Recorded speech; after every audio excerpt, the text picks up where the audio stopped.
Assalamualaikum warahmatullahi wabarakatuh. Perkenalkan, nama saya Rizky Ikhwan. Saya dari Prodi S1 Manajemen Fakultas Ekonomi dan Bisnis dengan NIM 230810201144. Di sini saya akan memberikan deskripsi mengenai wirausahawan sukses yang sangat inspiratif, yaitu Bapak Nadiem Makarim.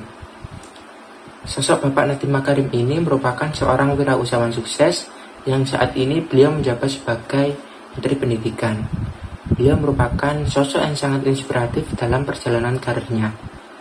Beliau merupakan pria dengan kelahiran 4 Juli 1984 dan merupakan putra dari pasangan Bapak Nono Anwar Makarim dan Ibu Atika Al-Ghadri.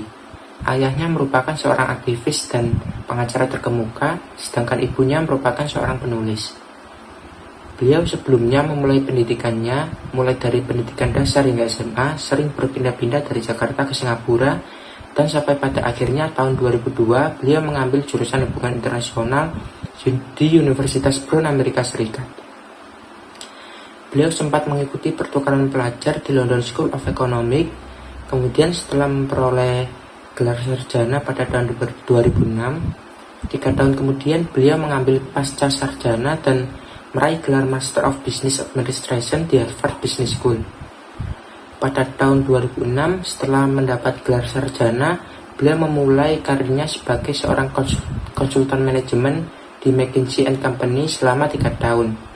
Lalu kemudian beliau berhenti dan kemudian melanjutkan pendidikannya.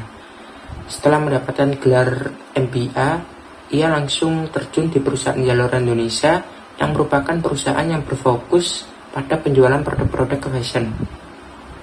Di perusahaan tersebut, beliau menjabat sebagai co-founder and managing director, dan kemudian setelah dari Zalora, beliau berpindah ke startup Kartuku, sebuah perusahaan penyedia layanan pembayaran non-tunai di Indonesia.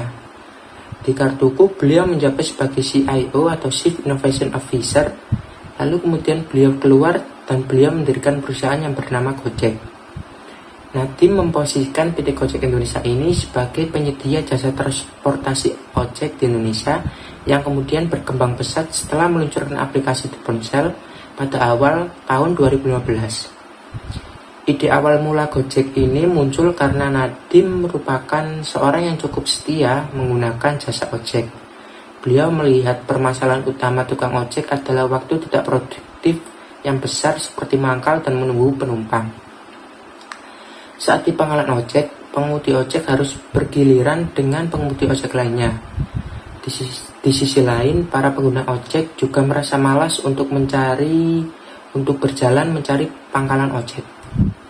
Di kota-kota besar, orang lebih cenderung suka menggunakan taksi karena lebih mudah untuk dicari. Berdasarkan riset tersebut, beliau mendapatkan ide awal untuk melakukan inovasi bagaimana cara menghubungkan pengendara ojek dengan calon pembelinya. Salah satu solusinya dengan menggunakan ponsel, lalu akhirnya Gojek dirintis pada tahun 2011 dengan menggunakan sistem yang masih sangat sederhana, yaitu calon penumpang menghubungi melalui telepon atau kirim SMS. Gojek merupakan salah satu perusahaan yang juga masuk ke dalam startup unicorn dengan nilai valuasinya mencapai 10 miliar dolar atau sekitar 150 triliun. Gojek merupakan aplikasi yang sangat berdampak signifikan pada ekonomi masyarakat karena dengan adanya Gojek, banyak pihak seperti konsumen, UMKM, mitra driver Gojek, dan mitra kurirnya yaitu Gosen yang terbantu dalam roda perputaran ekonomi, serta pada saat selesai pandemi, Gojek juga membantu para mitra-mitranya untuk memulihkan kondisi perekonomiannya yang menurun drastis karena akibat lockdown. Dengan adanya Gojek ini, para konsumen diberikan sebuah teknologi yang dapat memesan ojek tanpa perlu mencari pangkalannya, memesan makanan ketika tidak sempat keluar, dan mengirim barang tanpa pergi ke tempat agen pengiriman.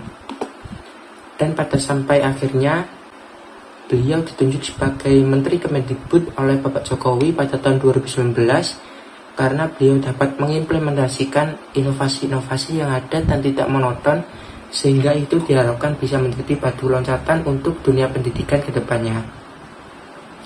Hal yang bisa dipelajari dari seorang Nadiem Makarim ini adalah selalu berinovasi dengan menggunakan teknologi, dapat membuat terobosan baru yang berguna, dan dapat berdampak baik pada lingkungan sekitar atau masyarakat. Demikian deskripsi dari saya, kurang lebihnya mohon maaf. Wassalamualaikum warahmatullahi wabarakatuh.